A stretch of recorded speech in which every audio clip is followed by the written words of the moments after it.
Dans cette vidéo de rappel, nous allons parler de la masse molaire, qui est notée grand M. La masse molaire représente la masse d'une mole d'entité chimique. Elle est généralement connue et on la trouve dans des tables ou dans la classification périodique. Elle se note grand M et s'exprime en grammes par mole, de symbole G.mol-1.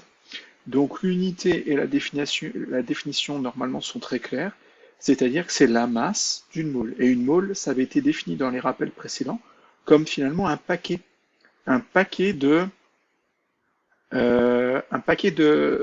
d'entités chimiques. Les entités chimiques, ce sont les molécules, les atomes, les ions. Ces molécules, ces atomes, ces ions sont très très très petits, donc très très très nombreux.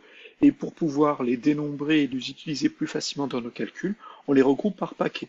Et une mole va contenir toujours le même nombre d'entités chimiques, atomes, ions, molécules. Donc finalement, la masse molaire, c'est la masse d'un paquet, d'un sachet d'atomes. Voilà. Et suivant la nature, que ce soit du carbone, du fer, du cuivre, eh ben, la masse molaire va dépendre de la nature.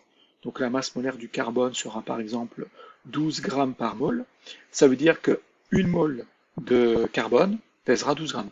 La masse molaire du fer, c'est 55,8 grammes par mole.